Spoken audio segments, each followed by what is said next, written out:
Well, welcome to Ask the Pastor. Today I'm kind of excited about the question I have because it came from my 7-year-old granddaughter, Maebry. And here's her question. Why did God make lightning? You know, I guess if I was a 7-year-old, I would probably ask the question, why did God make thunder?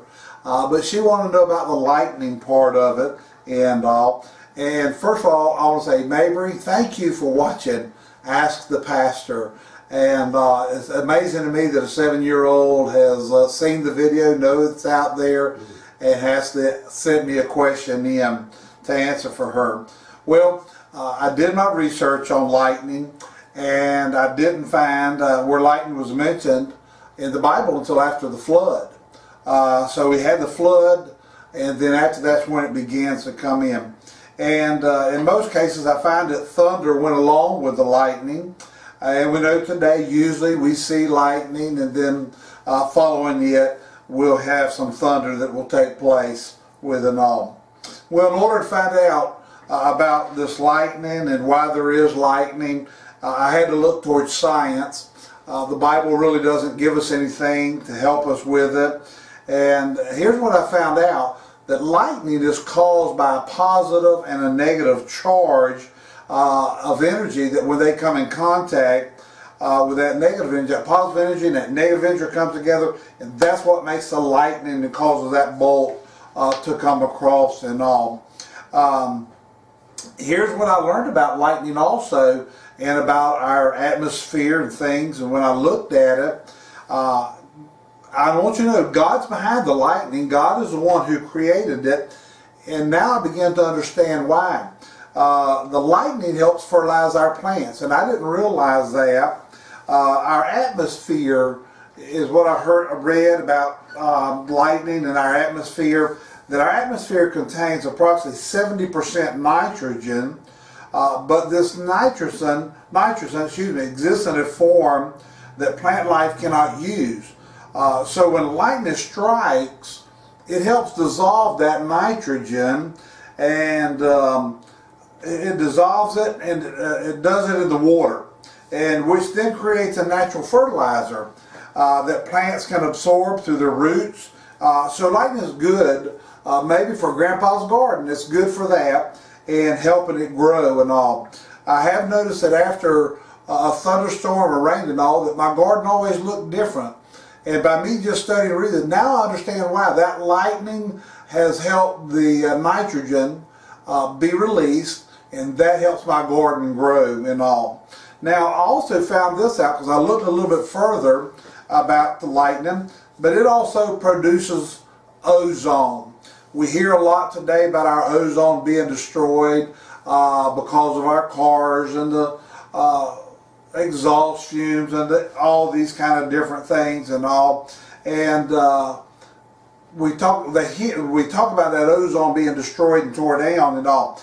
Well, ozone is a very vital gas. It's a very great part of our atmosphere, and what it does, it helps shield our planet. It helps shield this earth from rays that are harmful, these ultraviolet rays. If you go back to the beginning, when God created the earth before the flood, He had put a canopy around the earth, and that canopy helped us from getting those violent rays and the strong ultraviolet light and so forth. So what the ozone has become, or is, it's like a natural sunscreen.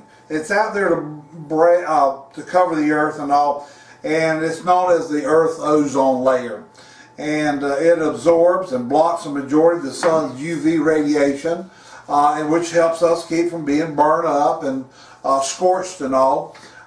When you go out in the sun and you get out there and it's hot and then you get sunburned, you can thank God for that ozone layer. Even though you've been burnt, you can thank God for the ozone layer, because without that ozone layer, we would really be burned up. But here's what happens. That lightning helps produce that ozone layer. It helps build that layer up, helps keep it in place, and all that radiation that would actually reach the earth cannot do it, and it can't damage the DNA of our plants and animals and us humans and all. So it's very important that ozone layer be protected, and through lightning it is protected and all.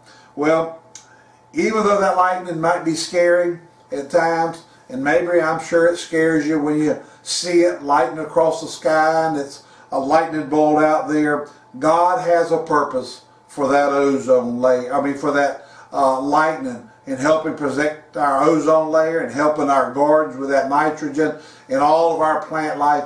He has a purpose behind it.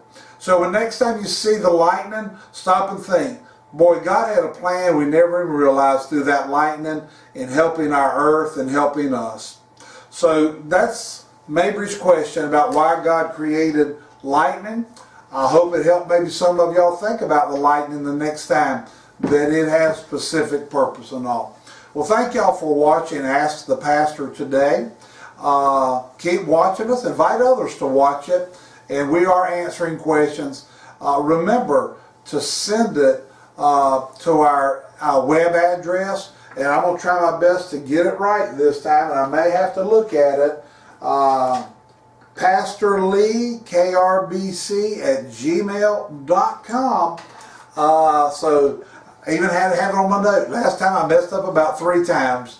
So send us your biblical questions to that address.